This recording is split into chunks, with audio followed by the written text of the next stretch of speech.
Yoyyaa akkam jirtu daawwattootaa fi hordoftoota gumii bokkoo keessummaa qabadhee dhiyaadhee jira. Keessummaan kiyyas Dooktar Uddeessaa Karrootiif haala biyya keenya irratti deemaa jiruu fi haala qabsoo xumura garbummaa qeerroo bilisummaa Oromootiin labsame irratti yaada gabaabaa waliin qabannee dhiyaanna jennee abdannaa. Isinii ibsu waan tokko jedhee abdadhaa. Laayikii fi sheerii gochuun dagatinaa nu faana turaa jennaa. Ulfaadhaa wayyamaa anka qopheessee isinii dhiyeessoo shannaa fi golchaati. Ulfaadhaa. Sirba kanaan keekiyyaati kanaan booda walitti deebinaa. Sirba keekiyyaa kana akka bohaartan nun abdadhaa jechuu kooti jedha.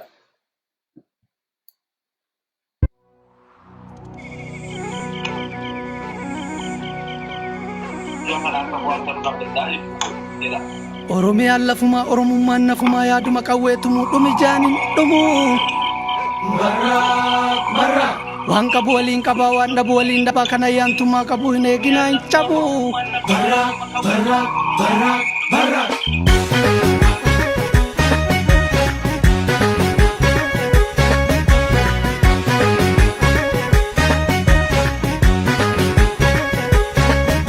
Gaafa guulaa nu guulchisa, gaafa duulaa nu duulchisa. Waan galgala abbaa eeggatu yoo beekkatan guyyaan beekkatu.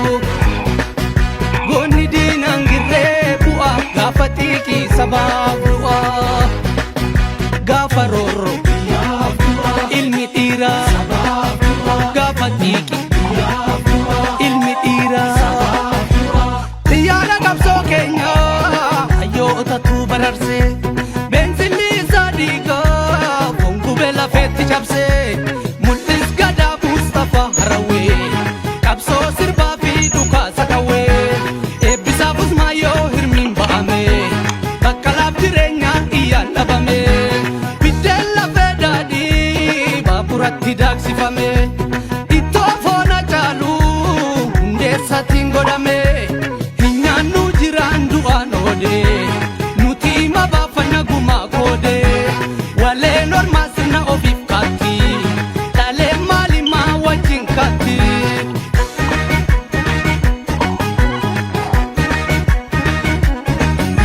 Bu'aa qeerroof qarree ce'umsaan wal garree faffacaatii ammaa waan jettuuree lammaa. Shanee fi abaa'oo OLF fi kafaa'oo hin barreenaa bartuu Oromoodhaa martuu. Teephamaa mollite suphuuf yaaluu cite qeeduudhaa galmaa godhuuf qeeraa qalmaa. Shaggarii fi dirree dhabuu waan hin jirre ifannee qulqulchuu alagaan hin bulchuu. Biyya kan keenya Oromiyaadha.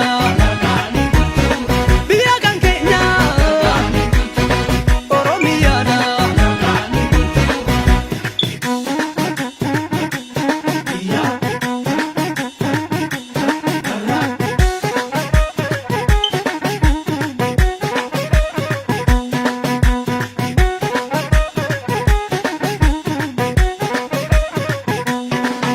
Gaafa guulaa nu guulchisa, gaafa duulaa nu duulchisa.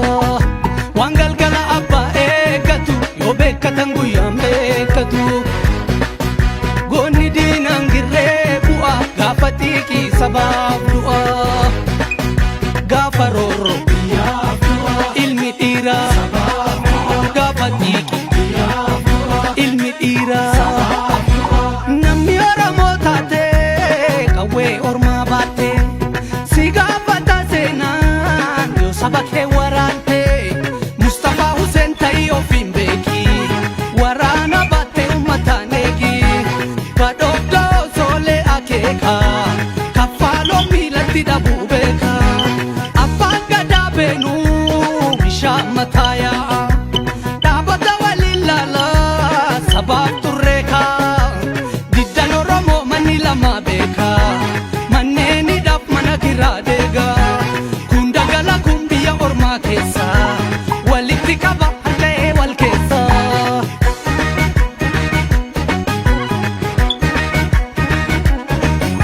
Karrayyuu fi obbo maatii torba sabbuu eegii hulaa weerartuu orgobbaa. Diinagdee nu cabsu soodareerra marsu hayyuu keenya hidhaa hin barbaannu cidhaa. Taaddeedhaa mee dura amantiin hafuura walinyaannu didaa tokkummaa waa fidaa nadhiinyaannu gurra gabrummaa xumurra hin qabnu kulkulchuu alagaan nun bulchuu nu Oromoodha warra lubaati nu Oromoodha warra lubaati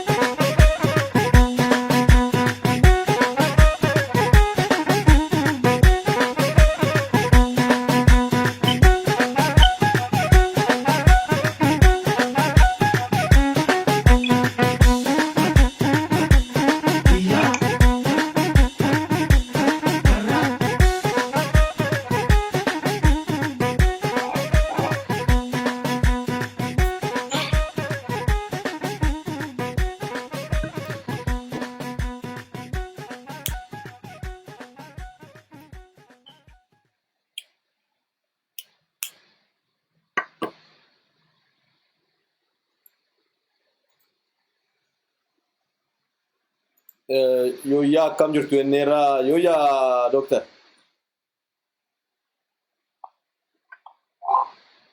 nagaamu doctor nagama yoyyaa enne yoyyaa akkama mee doctori haala biyya san keessatti deemaa jirurraa hubannoo qabdaedha keessattuu labsii xumura garbummaa qeerroo bilisummaa Oromootiin waamame isa kan akkamitti ilaalta mee doctor Galatome ashe labsiin xumura garbummaa kuni labsii sirriidha yeroo baay'ee waamicha tokkoffaa lammaffaa sadaffaa akkas jedhaa dhufanii amma xumuraarra ga'aniiru waamaniirraa dhaabuun hin barbaachisu wanni kun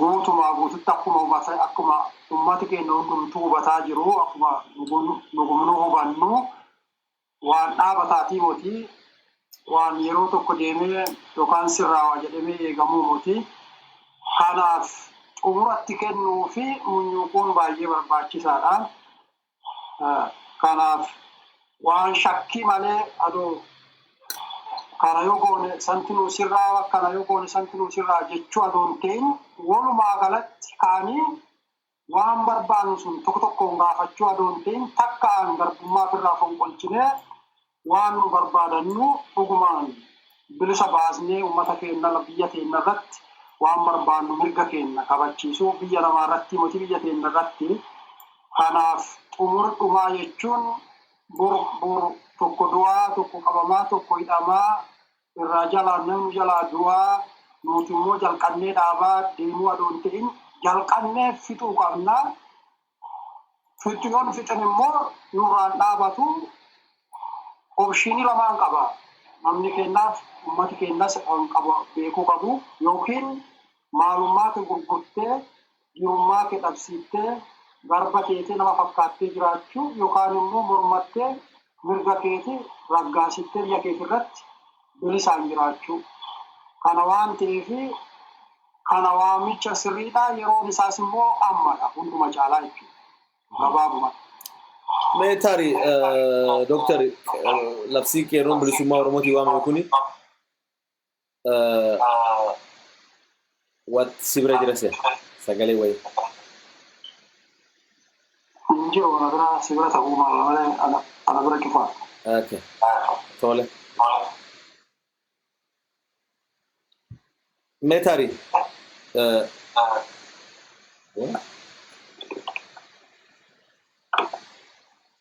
Metari doctor nu dhaabachiisaa jira dhiifama. Mee labsii qeerroon labse kana godinaalee Oromiyaa guutuu keessatti amma argaan jiru. Maaliif labsiin qeerroon labse Arsii keessatti successfully ta'ee jira, Harargeetti successfullyidha. Itti milkoo'ee jira. Keessattuu naannoo Finfinnee kanatti fi gara godina keenya Gujii kana lamaa fi Booranaatti argitu isa kanarraa maal hubatta?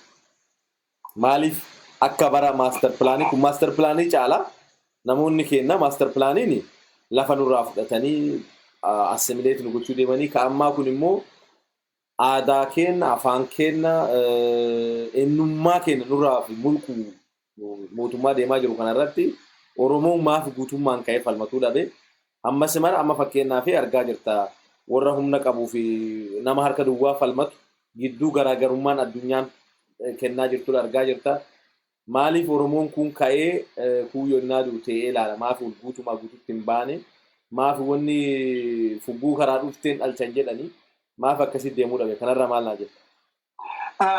Kun waan lamatti kana uumena fakkaata fakkeenyaa fi guutumaa guututti ka'uu qaba amantiin keenyas akkasuma uummata Oromoos kana haala waan qabu natti fakkaatu kanuma amantiin nama hundummaatu garuu fakkeenyaaf naannoon lolli kun nurratti akka banamee turee jira Oromiyaa irratti akka banamee waggaa lamaaf waa'ee turee jira fakkeenyaaf naannoo akka zoonota adda addaa kan Wallaggaa keessaa fi East fi West Gujii keessatti waggaa lamaaf waa'ee lolumarra turaniiru namni kun hidhaa jira kun kasaan mormummoo mormiisa irratti jira naanni lafa akkaataa lattaafee karaa rabba'ee karaa cufu jiraatu malaa akka dargaggootti garuu dargaggoon baay'een miidhanu kun lolaatuma jiru kun immoo qabamee mana barumsaatitti uturii baay'inaan hidhamee achi keessatti eegamaa jira kun biyya ari'aniiru anaaf garuu amma wanni kun maali karaan cufatu qabaa warra mormitti bobba'e mormii adda addaati mormii tokko lama ta'uu qabu kuni mormii kan qawwee qabu immoo qawwee mormachuu qawwee hin qabne immoo karaa cufuu hundi hin dandeenye immoo adda addaa bittaa gurgurtaa irratti bobba'uu dhabuudhaan yaada gargaarsa nama mormuu kennuudhaan karaa adda addaatiin namni hundumtuu mormuu qabaa. Iddoo kan lolli itti deemaa ture san harka caalaa lolli guutumaa guututti deemaa jira Oromiyaa keessa garuu olaantummaan warri humna qawweetiin gadi qabanii ajjeesaa manarra gubaa nama ajjeesaa irratti turan godinoota Gujiitiif ta'u Wallaggaa san keessatti karaa cufuu wanni qaqal'achuu danda'uuf waan akkasiitiif ta'a jedhee yaada garuu dargaggoo carlaallatti ilaaluun qabanuu karaa dargaggoo cufuu dadhabe namni gara biraa immoo baay'ee cufuu qabaa. Kana amma hunduma caalaa addee hir'ina qabdu karaa itti guutuu qaba uummata keenya baay'ee jedhee amanaa garuu amma guutumaa guututti ka cufatuu dhabee waan akkasiitti jiran itti fakkaate jedhee yaadaa hubannoo biraas ta'uu dhabu. Waan biraafis ta'ee natti fakkaatu garuu kanumaaf natti fakkaata. Fakkeenyaaf Hararii fi Arsii lafa adda addaa irratti akka gaarii mormiin kun deemaa jira. Naannoleen sun jalqabarra waggaa tokkoon dura lolli hamaan kun irra hin turre. Warri lolli kun irra turee jiru akkuma amma siibsuu yaale waan adda addaa sanatti nama quturii namaas xinneessee namni kun immoo karuma lola afaan qawweetiin waan mormachaa jiruuf akkasumatti fakkaata garuu namni kun itti bobba'uu qaba jedha irra deebi'ee kan ibsuu barbaadu kan uummata keenyaas hubachiisuu barbaadu mormiin tuni mormii jiraannuu dhabiisaati jiraannuu waan qabnuuf maalummaa keenya otoo gadi dhiisin jiraachuu waan qabnuuf kana mormachuu dhabu jechuun akka namaas ta'e jiraachuu nan danda'a abbaan jedhee akkuma warra fafakkeessu warra isaa ergatan kan ugula deemuu danda'a akka keenya jiraachuu qabna nam jedhu immoo kana mormachuu qaba. Waan ijoollee yookaan dargaggoo callatti ilaalan adoo hin ta'in jaarsaa jaartiin qarreen qeerroon namni hundumtuu itti bobba'uu qaba jedhee yaada amantii kooti.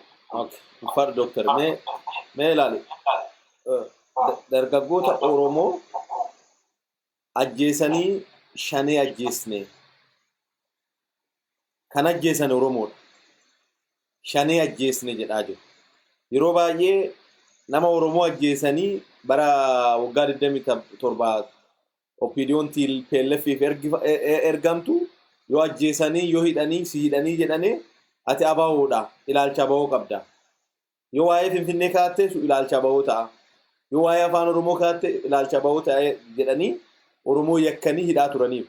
Amma immoo abaa'oo waan biyya galee waraqaa fudhatee hooggansa bahoo Jaal Daawud Ibsaa fa'aati biyya galanii waan kana gaafataa jiran karaa nagaatiin qabsoofna jedhaniif as deebi'anii immoo maqaa itti moggaasanii shaneedha jedhanii kan ajjeesan Oromoo akka ta'e dagatanuu naan galu shaneedha jedhanii ilma Oromoo ajjeesanii harka rukutanii akka malee dhiichisan argina. Isa kan akkamiin ilaaltu? Fakkeenyaaf yoo godina Gujii keessa dhuftee Oromoo tokko ajjeestee shanee jedhi abbaa fedhe haa ta'uuti inni shanee jettee ajjeestee godina Gujii keessa nama tokko ajjeestee inni shaneedha jette gaafa mootummaan kun kufuu oolu mootummaan kun kufee riveenjiin fudhatamuu mala. Uummanni gara godina Gujiitti waan gara sanii guddadheef kaasee kaasaa jira. Yoo ati obboleessa kee ajjeeste haluu si bahuu dhufu maatii kee irratti haluu dhufu. Wanna kana akkamiin ilaaltaati mee doktar? Ulfaadha. Kun yaada beektaa amma mootummaa bal'istee ilaalte yaada kanaan akka biyya saniitti yoo ilaalte biyyi suni duris dullumaan humnaan dhaabattee biyya humnaan ijaaramtee aga ammas namni ummatoota Itoophiyaa Oromoo dabalattu ummatoota adda addaa yoo wal talaalte namni bulchaa filatee hin beeku. Abbaa irreetti bulchaa ture durillee irreen ijaaramtee achi asis irrumaan olaantummaa isaanii warri abbaan irree eegeettiin turte. Aga TPLF dhufe TPLF warra abbaa irree ka biyya san ijaaree olaantummaa saba tokko irratti xiyyeeffatanii biyya san ijaaranii biyya isaanii godhatanii sabaaf sablammoota immoo isaan fakkaatanii akka isaan gola jiraatan godhaa ture. TPLFitti irraa fuudhe ture. TPLFis isaan irraa fuudhuu malee ummata keenya ijjeesaa gaargalchaa mana hidhaatti guuraa qeenca buqqisaa kaan ijjeesaa kaan garafaa akkas godhaa ture. Haa ta'u malee ummati mormatee TPLF irraa ari'ee jira. Har'a garuu TPLF mormannee ifirraa ariineerra malee sabni Tigraayee kan TPLF keessaa baate akka isaan badan hin barbaannu nuti. Isaanis akkuma nuti mirga kennaaf mormachuu qabnu kana mirga isaaniif mormatanii keessa baafatanii nu nyaatanii nu garboonfachuuf yaalan malee mirga isaaniitiif yaalaa turanii mirga isaaniitiif lolaa turanii mirga isaaniitiif qabsaawaa turanii mirga san cabsuu hin qabnu. Har'a nuti gaafa warri biyya kana akka biyya isaaniitti ijaaree ergamtoota adda addaa maqaa adda addaatiin har'a maqaan isaanii kadheenna kanatti nuti qaabannu OPDO faa, ODP faa yookaan immoo warra maqaa adda addaa qabutti biyya san keessa ijaaramee warra beektaa hundaan nama bulchu kana utubaa ture. Wanni amma uummata keenya biratti argitu nama mirga isaatii carraafu balleessuuf yaalaa ergamtoota maqaa adda addaatiin dhufti.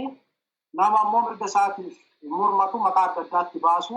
Maqaa eegatti baasaniin duuba ammoo maqaa san irratti hundaa'anii balleessuudha irratti bobba'anii kanaan dura akkuma qaabatti yeroo TPLF sanii Oneg jedhaa turanii.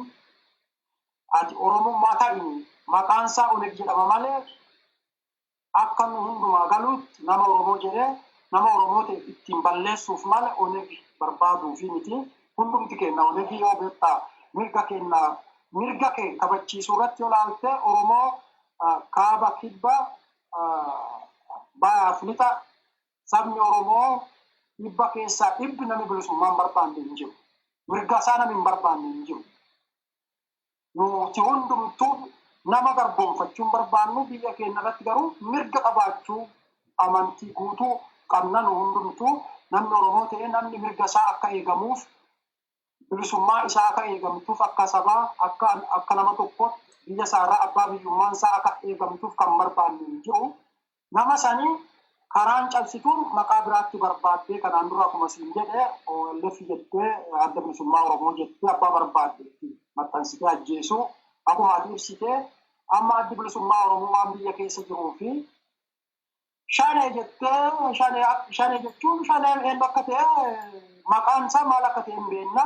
Shanee wanni jedhamu akka hin jirre namni hundumtuu beekaa diinni keenyas beekaa uummata Oromoos bal'aan beekaa shanee jedhanii maqaatti baasu achiin booda immoo nama Oromoo ta'ee maqaa isaanii irratti hundoottee ajjeesu mana keessattuu manaa waliin gubu maali jedhanii as gaafatanii maqaatti baasteertaa Shanee jedha malee gabaabumatti Shanee wanni jedhamu jirtu Shanee wanni jedhanii abeessan sun Oromoo nama ta'ee maqaatti hin balleessanu akkuma kanaan dura barate mootummaan abbaa irraa biyyeessanii uummata tokko ka balleessu saba tokko ka caccabsu maqaatti baasee maqaa san irratti hundaa'ee humnaan uummata san balleessuutti jedhama. Fakkeenyaaf uummata Tigraay TPLF jedhanii TPLF eenyu akka ta'e namni Itoophiyaa keessa jiru hunduutuun beeka. Uummata Tigraay garuu TPLF hin deeggira maaliif bilisummaa isaanii kan eegsisu biyya san keessatti TPLF caalaa namni eegsisuuf hin jiru jedhee amana uummata Tigraay. Garuu ati ijaa kana deeggarteef maqaa saniin nama barbaachisaa ta'e addeenyi jiru hunduratti Itoophiyaa keessa ama funaananii ol taguuranii itiniiki piroofaayilii godhanii kaan mana hidhaatti kaan hojiirraa ari'uu kaan addeenyi jiru balleessuu jeessu achirratti hundaa'anii uummata Oromoos Shanee jedhanii maqaa baasanii sababa saniin balleessuu irratti xiyyeeffatanii. Uummati keenya garuu kan saagaluu qabu Shanee wanni jedhanuu hin jirtu nama uummata Oromoo eenyuyyuu mirga isaatii mormachuu qaba. Qawwee fudhatee mormate moo dullaan ka'ee karaa cufe moo addee jiru qarata kaffaluu didee waan adda addaatiin mormate moo uummata Oromoodha. Namni kuni garuu diinni maqaa inni dhufee jeesuun Shanee jedhee akka inni jeesu akkasitti hubachuu qaba namni hundumtuu. Kanaaf mormachuun immoo dirqama dhalootaadha. Biyya keetii irratti mirga keetiif mormachuun dirqama dhalootaa eenyuyyuu mirga eegsisuu hin danda'u. Mirga san immoo ati karaa danda'u humaan mormattee eegsisuu qabdaa. Uummati Tigraayis kanumadha kan lolli guddaa namatti deemaa jiru isaan caalaa hidhataniiru hidhannoo qabu. Warri hidhannoo san hundaa'ee amma hidhannoo san cabsina jedhaniitti duulaa jiru. Achi dura nuti duulaniiranii atuu kenna fitnee achitti deeqa jedhanii turanii hin fixuu hin dandeenye uummata waan la'anuu fi uummati yeroo hundumaa hin mooya malee hin mooyamu. Kanaaf uummata Oromoos maqaa adda addaa isaan baasan kana gulaa aduu burjaajaa'in guutumaa guututti walii galee ergamtoota warra diinaa kana keessattuu warra PP jedhamu kana isaan irratti xiyyeeffatu qabu uummati. Isaan yoo ergamtuun balleessin diina balleessuu hin dandeettu dura dursitee garuu ergamtoota balleessuu qabda. Yoo ergamtoota balleessiteen duuba diinni keessa kee beeku ergamtootatti keessa kee beekaa addee ati jirtu jabina kee laafina kee kahimu warra ergamtoota fe'anii dhufan sanii uummata keenya amma jalqaba ergamtoota irratti xiyyeeffatu qaba. Ergamtoota karaa irraa yoo gorseen duuba diina itti qophaa'ee diinni amma ol duulaa jiru kun dur nuti doolee nu ajjeesaa jiru ammas nu ajjeesaa jiru kan mana hidhaatii fuudhee ijoollee keenya ajjeesu kan mana sagadaatti mana beteskaanaatti dhaqee ajjeesu kan masgiidatti dhaqee ajjeesu diinowwiin kun ergamtoota kanatti dura deemee addee namni jiru dhaqee argisiisee ajjeesisiisa.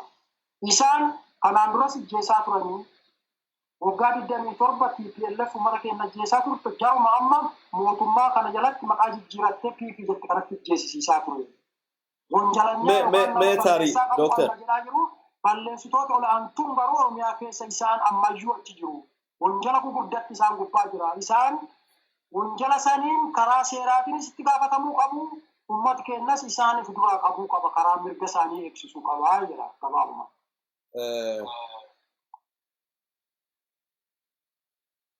Mee ulfaadhu Doctor. Mee ilaali Doctor yeroo tokko jarri biltsiginnaa jedhamu kun yoo si Shanee jedhee si jeesu teete ilma Oromoo tokko jeesu maqaa itti moggaasu teete isaanis ati biltsiginnaadha jettee Oromummaa irraa buuste isaan Oromummaa irraa buusanii maqaa isii jaalatan sitta moggaasanii si jeesu. Maqaa isaanii tolu sitta moggaasanii si ajjeesu lafarraa si dhabamsiisu.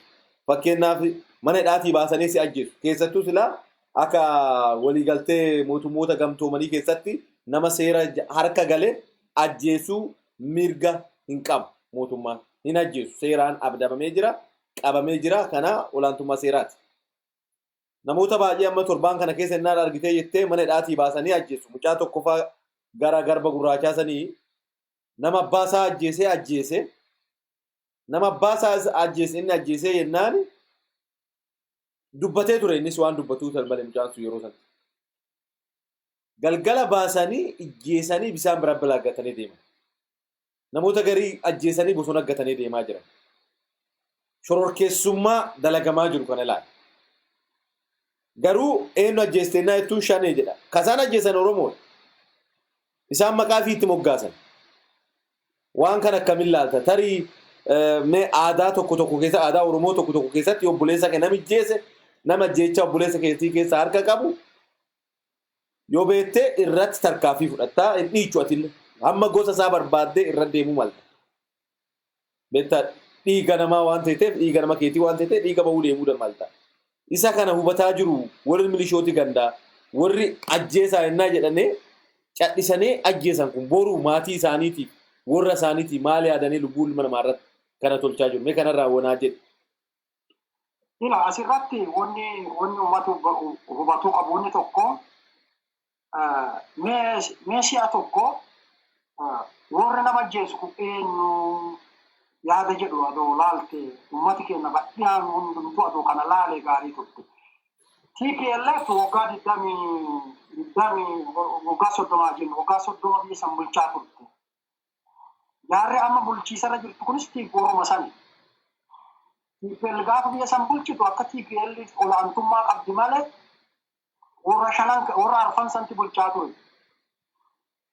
Ummati keenya gaafa bulchiisa jara kana bulchiisa isaan duraa dhiisisuma warra kanarra callaarratti xiyyeeffannaa hanan hundumtuu beeku jechuudha. Amma laal gaafa sanii namtichi amma juntaan amma irratti kiiloo jiru qaama mootummaa fi hin jedhu suni gaafa isa bakka buusanu inni ummati Itoophiyaa isan filan bakka buuste jarri shana koaliishinii arfan kun isa bakka buuste. Gaafa si maal jedhe dhiifama gaafateera uummata Itoophiyaa miti dhiifama sin gaafadhaa nuti shororkeessituu turree nama hidhaa turree nama ajjeesaa turree nama akkasi godhaa turree jedhee dhiifama gaafate. Eenyu ture warri sun gaafas dhiifama gaafatanii fi nama ajjeesisiisaa ture ka dukkana keessan nama hidhaa ture nama adabaa ture jara har'a bilchiginaa jettu kana si ilaalime isaan amma TPLF isaan keessaa baay'ee malee jarri sadan kun akkuma jiran hin jiran. Jarri kun uummata keenya ajjeesaa ture. Maaliif ajjeesaa ture? TPLF fudhadhaa TPLF mo'uu hin dandeettanuu mirga TPLF isin jettu jalatti bulaa jedhanii uummata keenya ajjeesaa turan. Ilaalime TPLF isaan biraa deemtee achitti hafanii amma immoo maal jedhaa jira bilchiginaa fudhadhaa. Yoo bilchiginaa fudhatin isin jedhanii amma uummata keenya ajjeesaa jiru. Laale wanjala jara kanaa waggaa 30 darbee wanjala isaan hojjetan warra tokkoon itti gaafatamuu qabudha. Amma kana dalagaa jiru.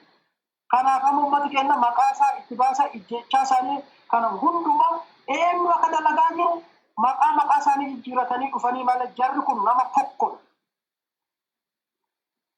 Isaan immoo ergamtootadha. Isaan amma Oromiyaa keessatti ergamtoota. Dur TPLF erganii TPLF mootanuu isin waan isaan jedhan fudhadhaa jedhan. TPL uummata keenya itti qabsaa'ee yoo isaan ari'u isaan gaafa san ari'amuu turan. Akkuma TPLF achitti gala oppiidiyoon biyya hin qabdu uummata keenya keessa ari'amanii mana hidhaa yookaan lafa biraa baduu qaban turan yookaan TPLF kula deeman ni jiraatanii har'a isaan addeetti galanuu qaban turan. Gaafasi dhuguma isaanii nu qabsaanii rulaaf kaaka TPLF ariisaa kana keessatti jedhee uummachallumatti jedhee isaan itti fufanii amma bilchiginnaa jalatti ergamuu jalqabanii amma immoo bilchiginnaa fudhattan malee jedhanii uummata ajjeesaa jiru. Kanaafi uummati amma kanatti burjaaja'uu qabu. Jarri kun ergamtoota diinaadha. Isaanitti xiyyeeffatu qaban uummati amma qara isaan balleessuu qaban. Mandara keessa isii deemtu xixiqqoo ollaa keessa deemtu isii xixiqqoo sanirraa jalqaba isiin fudhatina isaan ari'a yoo isaan narrin guddaa qawwee baadhateeru amma laal andanyaa kifle xoorii isa jedhan san kaamma TPLF rukuttee dhukkeerraa kaachee balleessite san uummata keenya burjaajessaa ajjeesaa ture uummata ni hidhatin akkasumatti fakkaatee ilillisee dhaqee meqalee dhaqee achitti dhukkeen irraa kaatee achitti hafe ilaal. Waraanni kun waraana uummataatii miti. Waraana diktaaterooti jajattu waraana diktaateroo akka barbaadde abbaa barbaadde irratti lola bansiiftu. Isaan Raayyaan ittisa biyya Itoophiyaa uummata ajjeesuu qaban turan. Gaafa uummata keenya gabuujiitti erganii achitti aandeenya Filixooriin jira kan jedhan kan isaanii uummata keenya ajjeesaa ture. Uummata kana maaliif ijjeenna jedhee diduu qaba ture.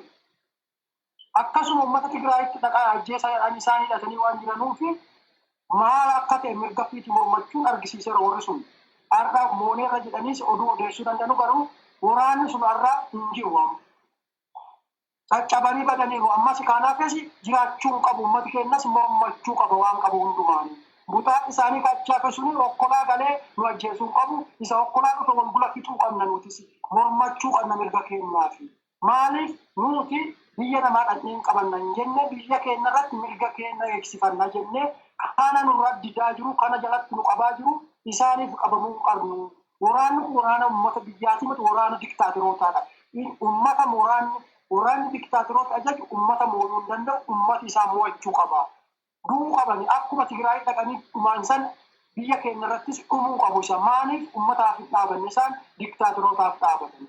Warri uummataaf dhaabatu poolisiin Oromiyaa akkuma kanaan dura ammas akka fakkiitti uummata bira dhaabachaa jiru isaan waliin uummata keenya diktaatorota kana waraana isaaniis ifirraa qolachuu qabaa jedha gabaabuma.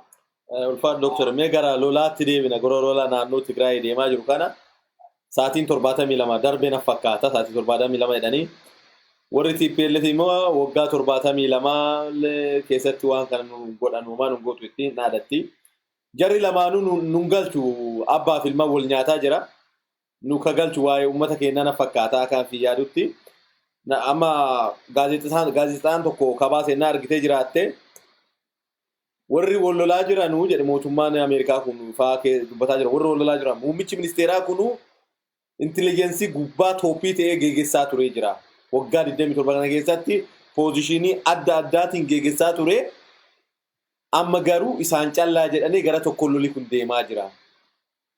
Kanaafuu lolli kun lola duguuggaa ilmaan namaarra deemaa jiru. Fakkeenyaaf saba tokko gaafa specify gootee nama tokko badiisaa qabaatu badiyoon qabaannes saba san Oromoo jettee Oromoo tokko irratti barbaaddee bakka cufaatti innaa isarratti waan tokko jechuu jalqabdeeni fakkeenyaaf Jeneraal Biraanuu Juulaa maqaan isaanii Dr. Teediroos Adaanuu maal jedhaa jira juuntaa jedhaa ture gaafa gaddaa isaa waliin jira Biraanuun Juulaalle Teediroos Adaanuu kulle jarri kun tokko turan garuu mootummoonni addunyaa amma keessattuu namichi Secretary of State of America Biden filame maal jedhaa jira kuni duguuggaa sanyiiti jedhaa jira isa kana maal irraa hubattu wanna addunyaa nama dubbataa jirtu lola kanarra lolli kun immoo kasaatii 72 kunis akkam laata Ira amma yoo bilchiginaa laalte jecha kama jettuu fi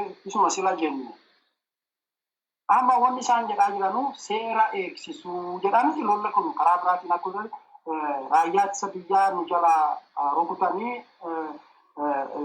sababiin lammaffaa wanni lolli deemuuf seera eegsisuuf yookaan kabachiisuuf jedhameti.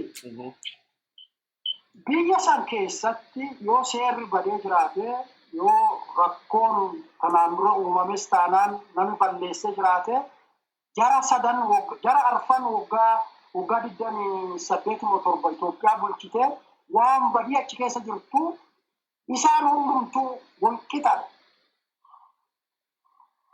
Amma yoo seera eegsisuu fi achitti duulanii nama ajjeesisuu akkas nama sanyii duguuguu amma kun jedhamu kun dhuguma sanyii duguuguu ta'uusaa waan beektuun jarri sadan kun bakka bu'oota uummataa turanii arfan kun bakka bu'oota uummataati tokkochi keessaa baay'ee sadan hafan kun immoo OPDO fa Amaaraatiif Adabuubisu walta deemtee isa keessaa baay'ee isa seera kabachiisina jedhanii deemaa jiru. Seeraan yoo teete yoo seera kabachiisuu teete isaan jalqaba nama seeraa ta'uu qaban. Uummati Itoophiyaa isaan filachuu qaba. Isaan seera jala oolchuu. Akka uummati Itoophiyaatti filatetti isaan arfan ture eegii isaan gargar baqaqanii yeroon isaanis dhumeera gargasi baqaqanii isaan amma waan seeraan qaban annama seeraatii miti garuu kana beekuun seera beekuus hin barbaachisu. Seeraan qaban bakka bu'ummaa uummataa hin qaban isaan qabu. Waan kanaan dura darbee yoo ta'e isaan kuma wal qixxee balleessanii jiru. Waan adda gargar ba'anii badii adda gargar ba'anii uumame filannoorraa kan akka badiin uumame hin jiru. Filannoo immoo kasirritti deemsisee warra TPLF warra Tigraay. Warri uummata Tigraay yoo TPLF filate isaan karaa seeraarra jiru. Warri immoo lolatti banu kun seerarra hin jiru. Duguuggaa sanyii taati jettee fi lolli eenyufeen gidduutti deemaa jira. Uummata Tigraay balleessuu fi waraana Riippiika bilisiginnaa ajajjuuf milishaa biyya Amaaraatiin baatuu fi waraana biyya alaa Eertiraa Isaayyaas ajajutti wal fatacha'ee Tigraay waraanaa jira.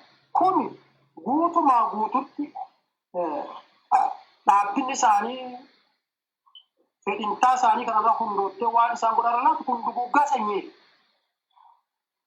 Namni lammiin isaa Tigree ta'e amma Itoophiyaa keessa hojiirra ari'amaa jira, waan gumarra ari'amaa jira. Kun duguuggaa sanyiirra gaddarbee baay'ee duguuggaa sanyii itti bobbaastee qawween ijjeessisiisaa jirta, hojiirra ariisisaa jirta, wal tarartee hidhaa jirta, mana hidhaa sanii guurtee akkuma Oromiyaa keessatti mana hidhaatii guuranii ijjeessaa jiran kana warra kanas halkaniin guurtee lafa tokkotti dhaqanii akka isaan hin ijjeesne wanni beekamu hin jirtu. Maaliif karaan joornaalizimiin cufamee jira, intarneetiin hin jiru, namni hubannoo qabu hin jiru.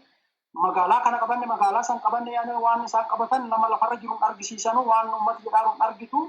Duguuggaan sanyii akka deemaa kanarra hundoo'eedha addunyaan dubbataa jiru. Dhuguma duguuggaa sanyiitti deemaa wanni jedhaa haala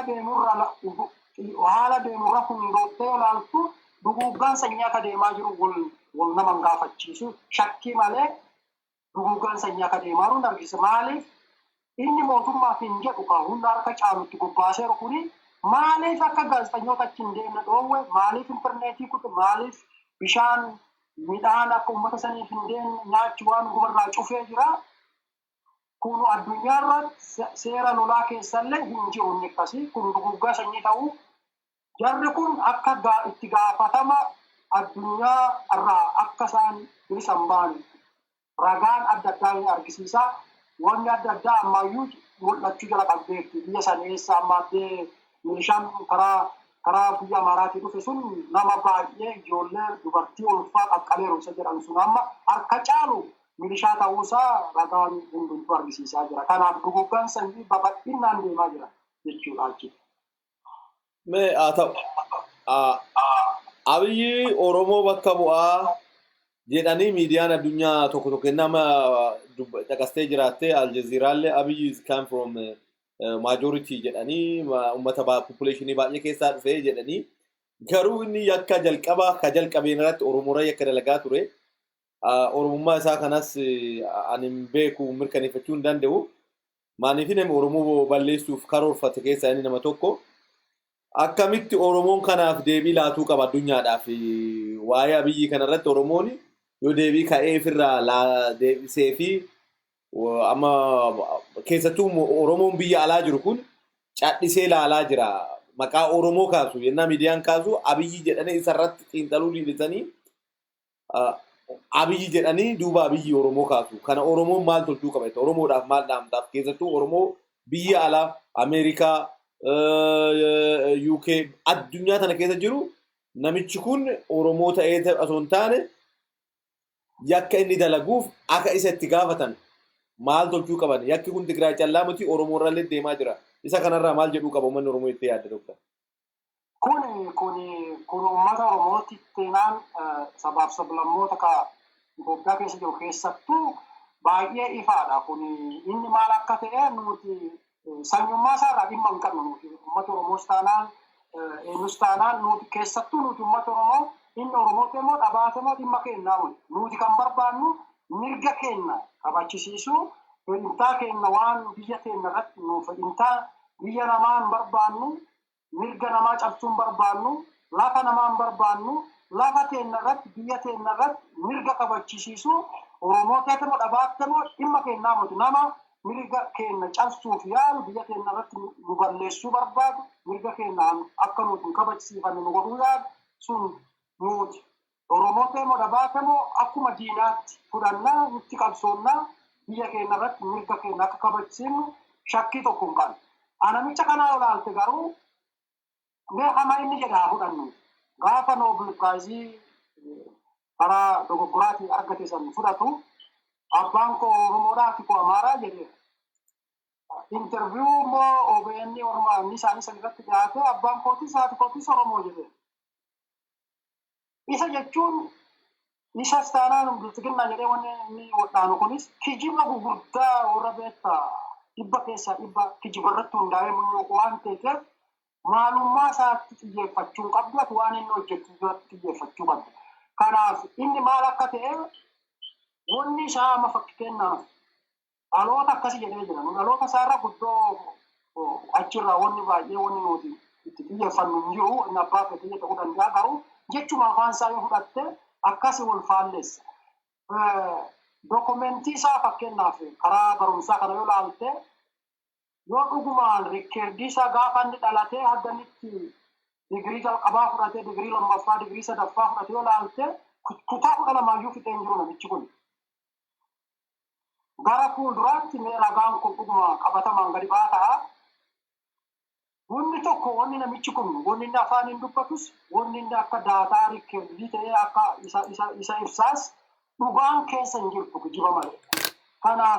Kanaaf wanni inni odeessu waan sabummaa waan maalummaa isaa hundumtuu harka dhibba keessaa dhibbi kijiba.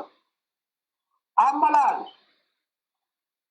mooyaa jirraa magaalaa guma qabannee jirraa magaalaa isa dhumaa marsinee bira jirraa jedhan maaliif hin dhaggisiinne maaliif akka gaazexanyaan biyya san hin seenne dhoowwure maaliif irdaataan dhoowwure. Maal Dooktar mee Oromoo biyya alaa kanaaf maal dhaamta maaliif sin jechaa jira seeta miidiyaan addunyaa kun akkaataa isa lafatti ka'aa jirutti akka Oromoon aangoo qabatee Oromoo miti aangoo harkaa qabu Daani'el Kibret fa'aa warra nafxanyaati. Akka Oromoon aangoo harkaa qabutti waan ibsaa jiranuuf sin jedhe isa kanaaf Oromoon ala jiru maal tolchuu qaba? Habiyya jiru waan tolchuu ni beeka habiyya alaa jiru keessattuu. Galatoon kun ifaadha amma maalummaa isaa si ibsee jira waan inni afaan isaatiin jedhe si ibsee jira. Ummati garuu kan beekuu qabu ummati keenya maal godhuu qaba isa jettuufi ummati waan inni godhuu inni amma eessaa dhufee isaa sitti dhiisa. Maalummaa isaa sitti dhiisa. Waan inni hojjetu callaa laale amma. Maal hojjeta namichi kuni sirna dur darbee sirna nafxanyootaa san gajjaaruu barbaada. Ofii isaatii akkuma hojjuun dhaggeessanii nu gosa ta'ee achi siisteemii warri nafxanyooti warri Itoophiyaa takkitti aadaa takkitti baandiraa tokkocha maanii jedhu suni warri suni fe'intaa isaatiif fe'intaa warra sanii wal qunnamee jira.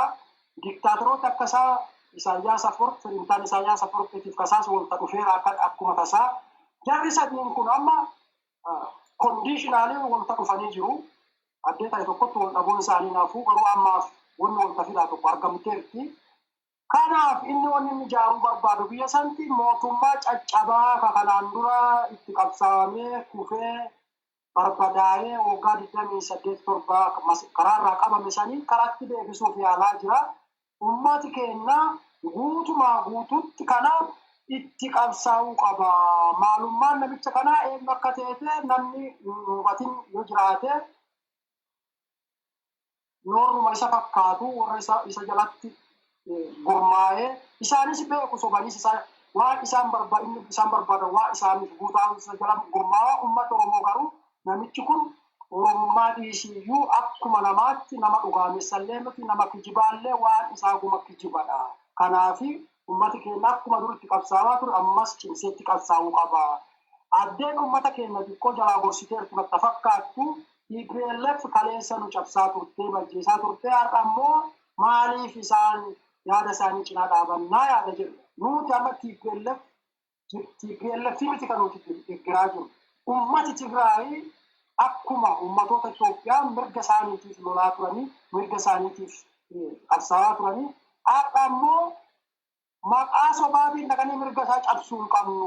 TPLF fakkeessanii uummata Tigraay balleessaa jiru isaanii kana dhaqan mormachaa jiru. TPLF istaanaan ABI istaanaan guruppiin finjala uume ka OPDO durii warra dirjitii Amaaraa durii isaan Adabuubii isaan hundumtuu wanjalanyoota dhiyaatuu qabanii mana gara murtiitti dhiyaatuu qabanii akkuma wanjalanyoota warra TPLF ka isaan wal'aa jiru kana inni asii achaa'us inni achi asaa'us wanjalanyoota isaan hundumtuu itti gaafatamuu qabanii mana murtee addunyaa irratti dhiyaatuu qabanii ABI dabalatee warri TPLF dabalatanii achitti dhiyaatu uummatti Tigraay garuu akkuma sabaaf sablammoota Itoophiyaa mirgi isaanii tuqamuu hin qabu. Biyyi isaanii boombitti darbachuu matiriyeessaan boombiin dirooniin isaan rukutuun kun diktaatorii isuma dur darre kaan fedhintaa warra durii kaan inni bakka namichi kun itti hojjetu san deebisuuf mala TPLF balleessuuf miti.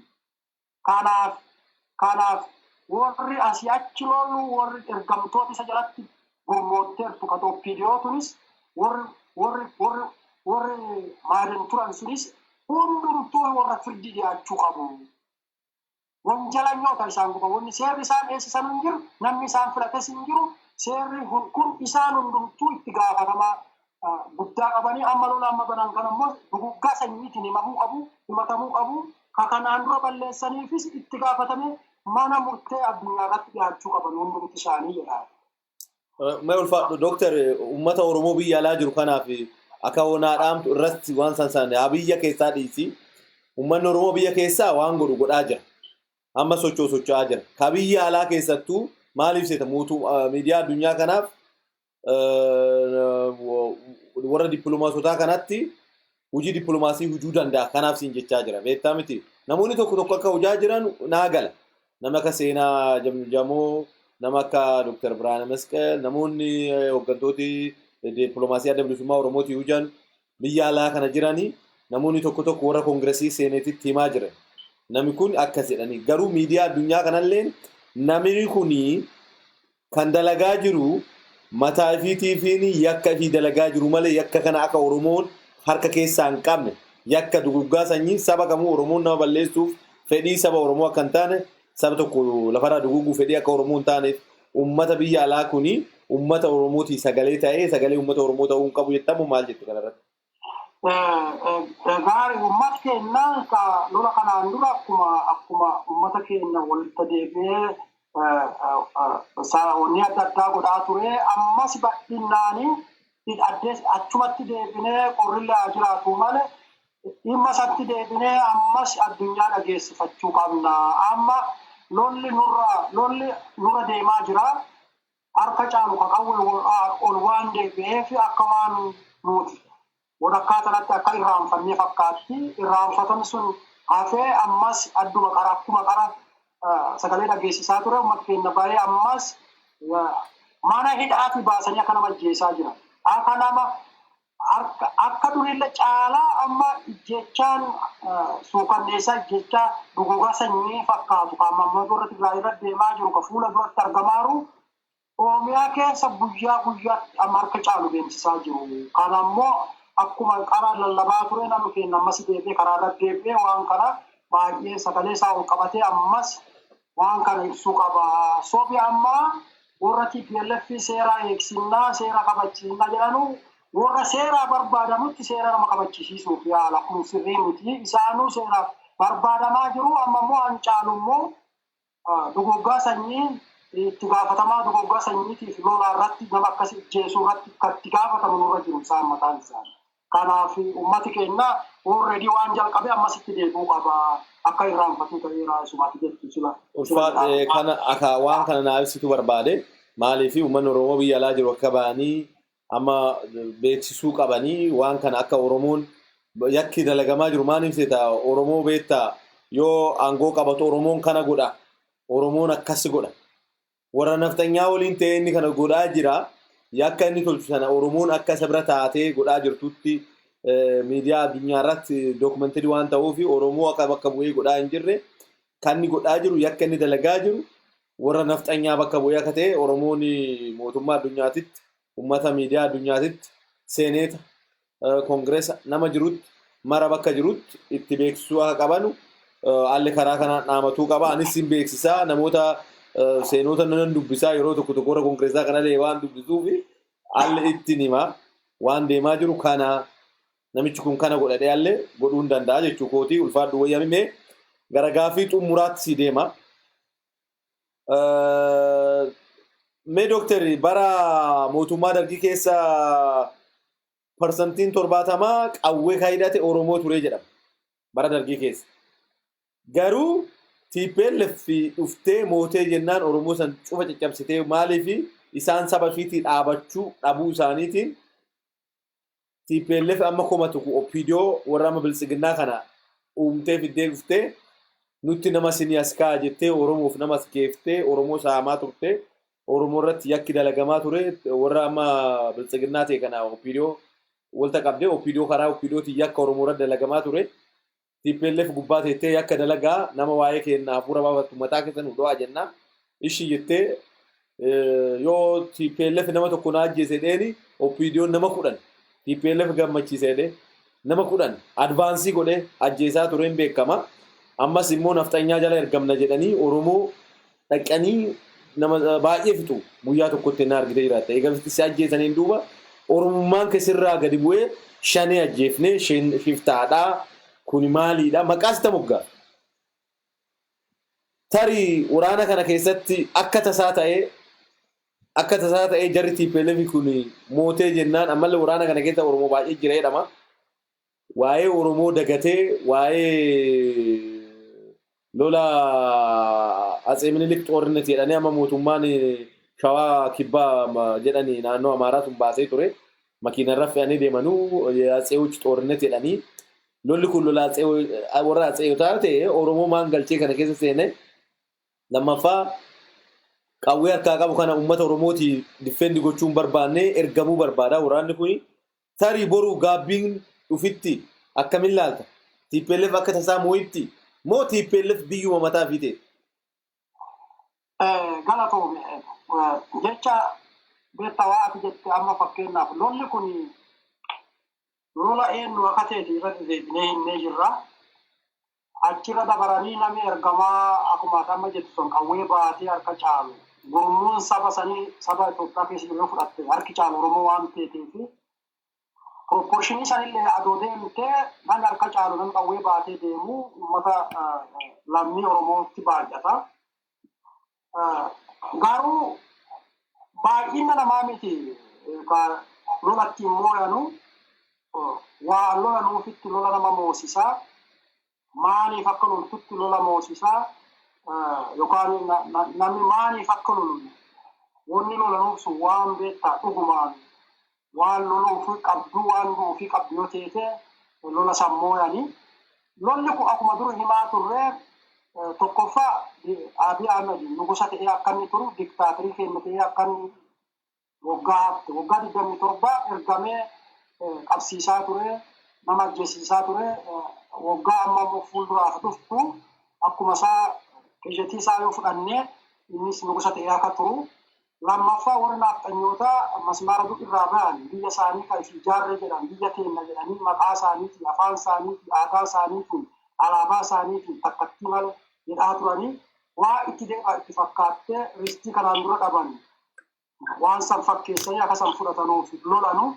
Sadaffaa Isaayyaas Afwerqii diktaatiriin Asmaraa kanama jeesee lafarraa fitee yaarrolee hurraa waan damoozalla ji'a sadi fajaa afurfaa damooza kaffaluuf diktaatirinetii san mixxanyinetii yookaan beektaa haaloo yookaan riivenjii kanaan dura TPLF lola Itoophiyaaf Asmaraa rakkaa deemu isaan mooyaan san itti riivenjii godhuuf jara sadiin kana walta deemee lola deemsisaa lola kana keessatti akkuma tamma reefuu jettee lolli kun maaliif deema jedhan afaan isa no afaaniin haasofnu caalaa waan lafarra deemaa waan lafarra jira laaluu qabanani fakkeenyaaf hanga jette zamachaa Atsee Minilik jechuun suni nuuriti kasan maxxansee makiina maxxansee lola san zamachaa lola sanii ittiin sappoortii godhaa ture bilchiginnaa kadiree warra Amaaraa kaama bilchiginnaa Oromiyaa jedhu kana fakkeenyaaf ወታደራችን ሎሎሳን ከሳ አጋርተኝ ታላባ አንቀበተኝ ይሩ አላባ ኢትዮጵያ ፍሎላ ምቴደስላ ባንድራ ኢትዮጵያ ወዳካሳ አላባ ወዳካሳ kokkobbiin jiru sun ta'uu qaba ture baandirri lammooticha qabatanii deemanii akkas jedhaa jiru. Eenyuuf akka lolan maaliif akka lolan ifumaa ifatti argisiisaa jira jechuudha. Kanaaf inni qawwee baatee achi deemu ittiin neerraa hin dhaqin lolli kun isin galchuu mirga keessaniyyuu gaafachuu qabdanii lolli akkuma raayyaa ittisa biyya Itoophiyaa yoo teete gaafa gaddaatti ergatee isaaniif nama bira balleessaa turanii har'a immoo atumaanu argaa jirru bilchiginnaa jettee bilchiginnaan itti gargaaramtee nama bilchiginnaa diduttiin balleessuuf warri kaleessa nama ajjeesaa turan wanjalanyoota warri kaleessa nama hidhaa turan dukkanaan nama ajjeesaa turan nama qeensa bukkisaa turan fuula dura dhufanii reprezentaatiivota Itoophiyaa duratti dhiifama nuu godha isin ajjeesaa turree teroristii turree jedhanii dhiifama gaafatanii har'a deebisanii immoo dhaqaa nuu lola mirga kennaa fi ammas nu ajjeesaa jedhaa jira. Kanaaf ergamu ammoo raayyaa ittisa biyya Itoophiyaa jechuun hin jiru biyya Itoophiyaa raayyaa ittisa biyyaa hin qabu. Kufeera. Dhumarratti kan gaafan gaddaa ummata keenya gujiirra ta'anii tokko ummata keenya ummata hidhatiin ajjeesisiisaa ture. Aandeenyaa Kilexooriin jedhan sun dhumarratti isaanitti dhumee baate. Ummata Oromoo qawwee baatee achi keessa yaa'u baay'ee nama gaddisiisa. Maalumaa fiduutu itti maadhaddee dadhabne. Kaleessa TPLF ergamtanii du'aa turtan, Dargiis ergamtanii du'aa turtan, amma immoo bilchiginnaa maaluma nuu fiduuf Itoophiyaa akka hin jenne Tigraay haa jirtu. Itoophiyaa filomtan akka hin jenne uummata Tigraay balleessaa jirtu.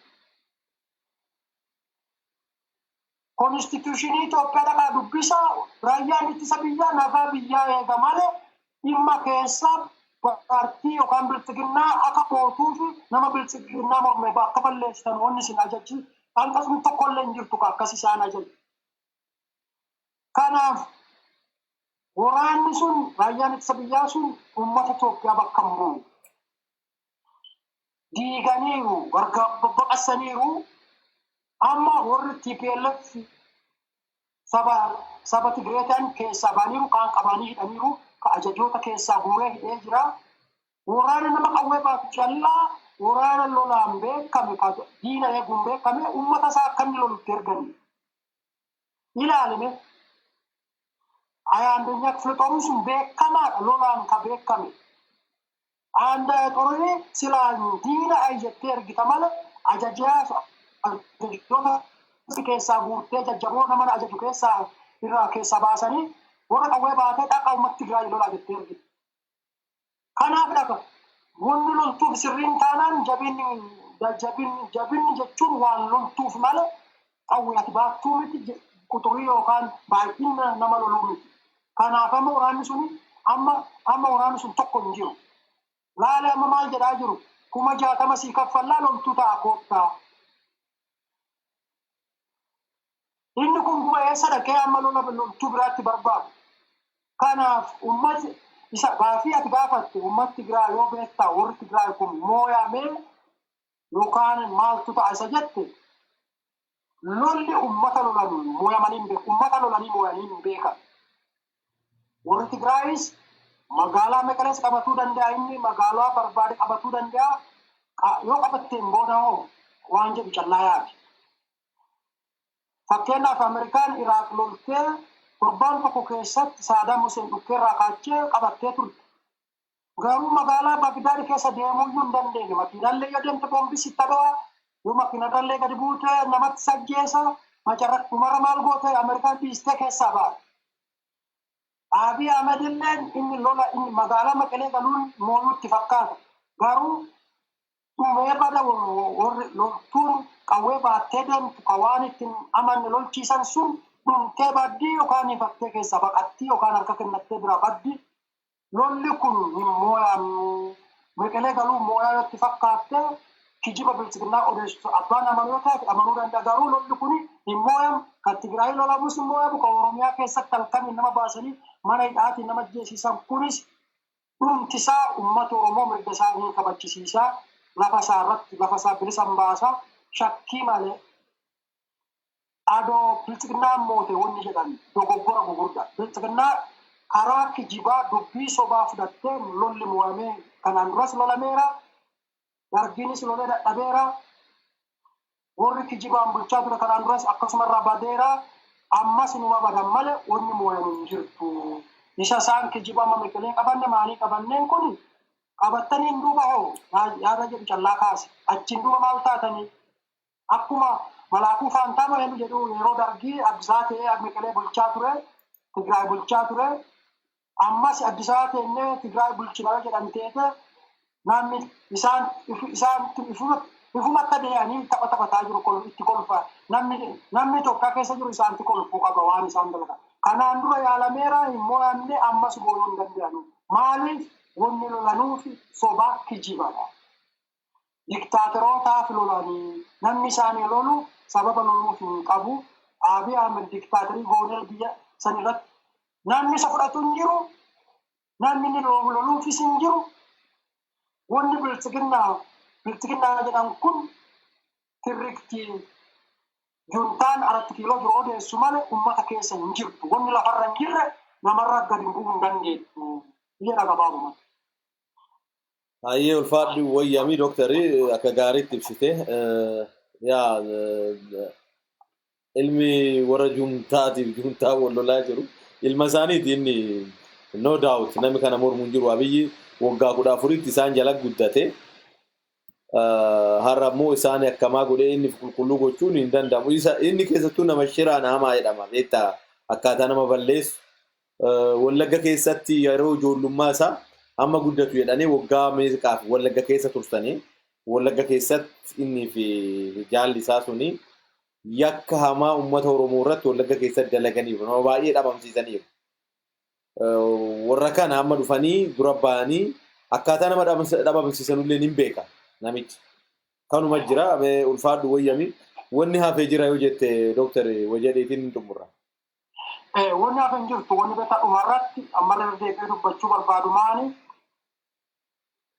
Abbaan fedhe akka fedhe hidhatee uummata mo'ee hin beeku.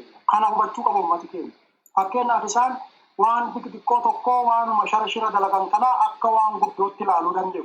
Fakkeenyaaf uummata keenyarra deemanii nama asitti 5 nama 10 ijjeenne nama 20 ijjeenne jedhanii wayaa adda addaatti uffisanii reeffa namaa walirratti tuulanii kunoo asitti akkasi gooneerra. Kunoo asitti akkasi gooneerra. 5 namni jedhan hin jiru.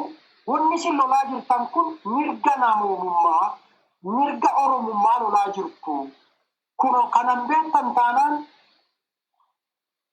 amma akkuma inni dhaqee diroomsii Yuunaayitid Arab Imireetii bira dhaqee diroomsii kadhateellee qulqullummaa namni keessa hin jirre kadhatanii dhuftan uummata mo'anii hin danda'amu. Kanaaf uummati shakkii tokko malee mormadhaa kaadiree bilchiginnaaf diini uummata Oromoo tokkoffaan amma bilchiginnaa Oromiyaa keessa jirtu isin keessaa baate afaan keenya dubbatu didiqqoo ollaa keessa deemtu san isaan balleessa isaanidha diini guddaan. Isaan yoo balleessitaniin duuba qoqqoonneen isa guddaa isa kaaban duulaa jiru kana gaafa inni gaddeebi'u moo'eessi deebi'u moo'uun hin jirtu. Achitti bittinnaa'ee gaafa gaddeebi'u moona jedhee dhufaa Musaaniif qophaa'uu qabnu. Biyya keenyarraa mirga keenya eegsisuuf qophoonnee eeguu qabna waan qabnu ogummaa. Kanaaf qophaa'uuf didiqqaa ollaa keessa deemu kakalee OPDO jedhee nama jeesaa ture waggaa 28, 27, 29 ammoo maqaa jijjiiratee ergamtu namni biraa yaabbatee nutti golchiisaa jiru kana didiqqaa kana jalaa luka jalaa guuruu qabna. Kanarratti xiyyeeffatanii achiin duuba waliigalteen uummata keenyaa cimee mormachuutti fufu. Bilchiginnaa wanni jedhamu waannoo shane wanni jedhamu shane jechuun uummata Oromoo. Uummata Oromoo kan mirga keenya barbaannaa biyya keenyarraa abbaa lafaa keenya biyya keenya. Nuti biyya Amaaraan barbaannu biyya Tigreen barbaannu biyya Sidaamoon barbaannu biyya nama biraa biyya keenyarratti. Kun mirga dhalootaati namni akkas jedhee mo'ame hin jiru addunyaa irratti ni moonaa shakkii malee mormadhaa qeerroo cinaa dhaabadhaa bilchiginnaa diigaa ofirraa balleessaa kana dhaamsan dhaamuu. Ulfaadhu wayyamii dooktarii daawwattoota keenyaa kan daawwattaniif ulfaadhaa wayyamaa sagantaa biraatiin yeroo biraa walitti deebinaa Gumi bokkoo YouTubeis like gochuun dagatina jenna ulfaadhaa wayyamaa.